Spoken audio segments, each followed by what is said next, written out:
This is not my story any longer.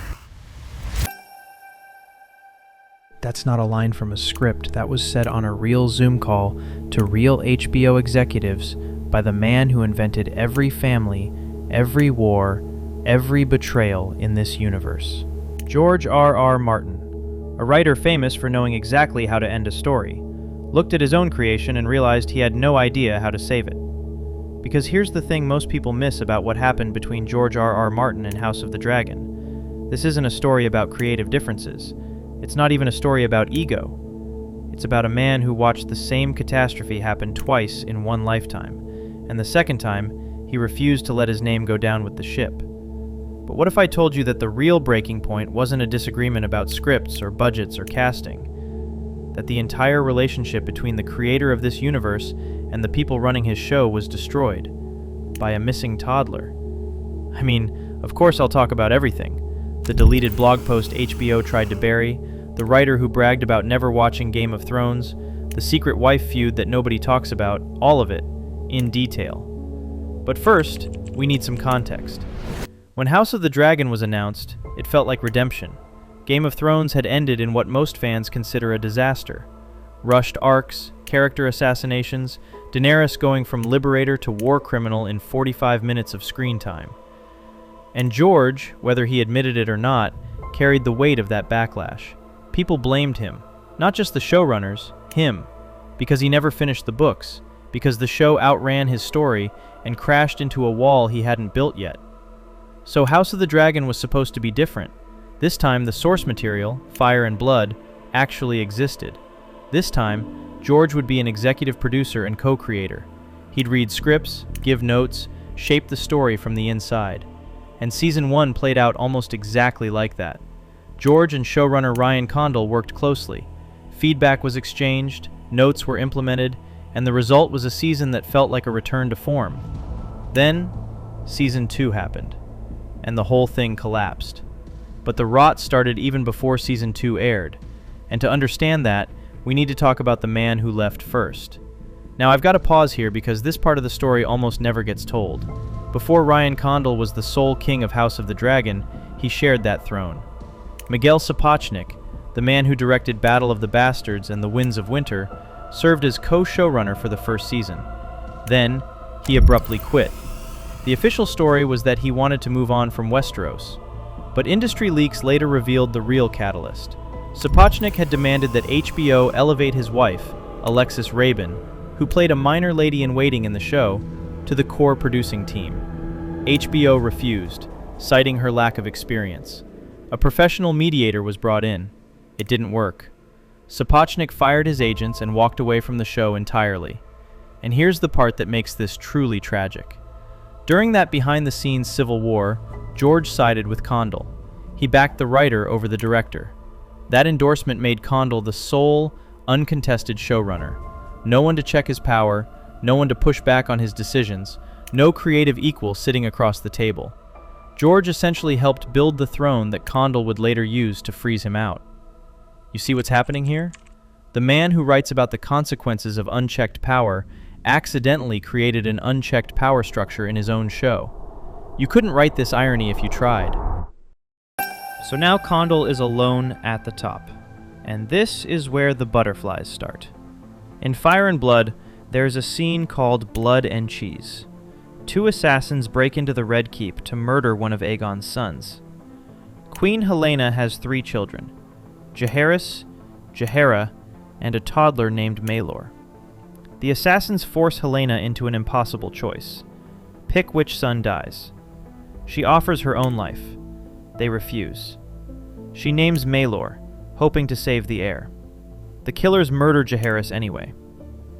And then Cheese leans down to the surviving toddler and whispers, "Your mother wants you dead." I mean, just sit with that line for a second. That's not violence for spectacle.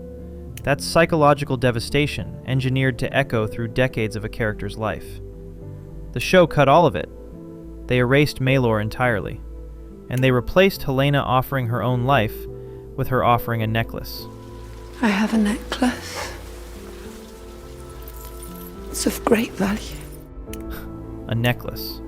A queen, faced with the murder of her children, and the show has her bargaining with jewelry. And you know what one of the show's executive producers said when fans questioned choices like this? When a dragon crushed hundreds of civilians purely for spectacle in the Season 1 finale? Sarah Hess responded that civilians don't really matter in this world.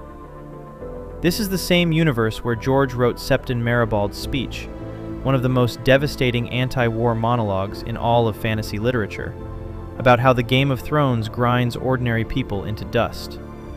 And one of the people running his show thinks those people are background decoration.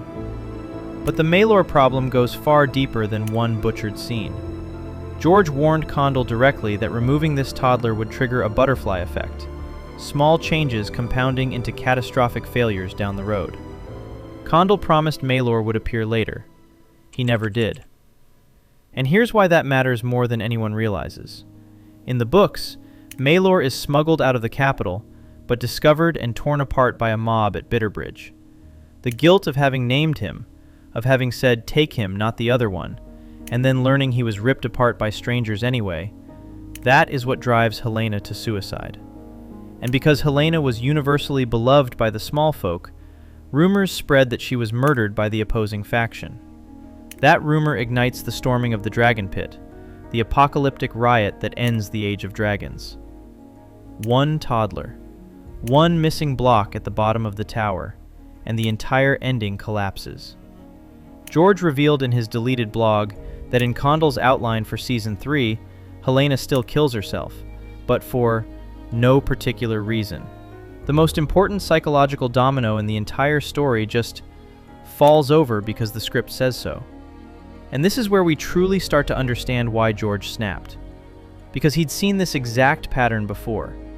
Game of Thrones Seasons 7 and 8 didn't fail because the writers were lazy. They failed because small changes in earlier seasons, butterflies, compounded until the story couldn't support its own ending. And the worst part? Fans blamed George. His name was on it, his world, his characters. And he hadn't finished the books, so there was no real ending to point to. So when he saw the same pattern emerging in House of the Dragon, small changes, dismissed warnings, convenience over craft, something in him broke. Not publicly, not yet. But internally, a clock started ticking. That clock ran out on September 4th, 2024. George published a blog post titled, "Beware the Butterflies." And this was not the usual diplomatic George. This was a controlled explosion. He tore into the blood and cheese changes. He named Maelor. He warned, in detail, about the story problems this would cause in Seasons 3 and 4. He practically spoiled his own show to prove how badly they were breaking it. Within 30 minutes, the post vanished. Page not found. But fans had already screenshotted it. Outlets had archived it. Forbes, GQ, The Ringer, Nerdist, everyone was writing about a blog post that no longer existed. And here's the detail that haunts me. That post was supposed to be the first of 6. 6 separate blogs where George would lay out, piece by piece, everything he thought was going wrong with House of the Dragon. A 6-part public autopsy of his own show. After HBO reacted, those follow-ups never appeared. Not one. The man was silenced after the first cut. But that's not even the worst part. Because what HBO did next should terrify every creator in Hollywood. They installed what can only be described as a corporate gag order. George could no longer send notes directly to Condal. His feedback would be routed through HBO executives, who would filter and dilute it into combined notes before passing it along. The creator of the universe, forced to communicate with the showrunner through a corporate middleman, like passing a love letter through a lawyer. That's when the Zoom call happened. Condal presented his vision for Season 3. George laid out his objections. And then he said it. This is not my story any longer. HBO benched him after that. His EP credit stayed. His involvement was over. Now, and this is the part that prevents this from being a simple, angry old author story. Look at what George did next. In the same Hollywood Reporter interview, where he called his relationship with Condal abysmal, he went out of his way to praise Ira Parker, the showrunner of the upcoming spin-off, A Knight of the Seven Kingdoms. Ira's great. He has a lot of enthusiasm, a lot of resonance with the story. Parker spent a week at George's home in Santa Fe, aligning their creative visions before a single word of script was written. When Parker made mistakes in early drafts, George corrected him, and Parker willingly pulled back and rethought. Parker told the press that George is a magician at drawing universal stories, and that he knew not to touch them because George knows what he's doing. You see what George is doing here? He's proving, in real time, that when a showrunner respects the source material, he's the best collaborator you could ask for. The Ira Parker praise isn't a compliment. It's a weapon. It's George saying, without saying it directly, the problem was never me. And that brings us to the deepest layer of this whole thing, the one nobody talks about. Because if Ira Parker proves that George isn't impossible to work with, this next part explains why he's been fighting so hard in the first place. Why this isn't just professional frustration, it's personal. There's a story George has carried for 40 years. In the 1980s, he wrote a science fiction novella called Nightflyers. The protagonist, Melantha Jurl, was explicitly written as a dark-skinned black woman. When the book was published, the company whitewashed the cover. They told George that nobody would buy it with a black woman on the front. And George, young, powerless, capitulated. He said publicly that he regrets it deeply. Decades later, House of the Dragon erased Nettles, a skinny, brown-skinned girl described as foul-mouthed, filthy, and fearless. The only canonical black heroine in the original text who tames a dragon. And she doesn't do it through Targaryen blood magic. She does it through sheer intelligence and persistence, bringing a wild dragon a freshly slaughtered sheep every single day until it trusts her. A low-born peasant mastering a weapon of mass destruction through work, not birthright. The show merged her into a noble-born Targaryen princess. They took the one character who shatters the myth of bloodline supremacy and replaced her with bloodline supremacy. When you know the Melantha Jurl story, this wasn't just another creative disagreement. This was the same wound reopening, the same corporate machinery erasing the same kind of character for the same cowardly reasons. Except this time, George wasn't a powerless young writer. This time, he had a platform, and he used it. And that's where the deepest truth of this saga lies. George R.R. Martin didn't abandon House of the Dragon for one reason. He was pushed by a showrunner who stopped listening. He was silenced by a corporation that treated his feedback as a liability. He was haunted by the ghost of Game of Thrones. And he was carrying a 40-year wound that this show, through its choices, ripped wide open. But he also pulled himself away. And this is where it gets truly impossible.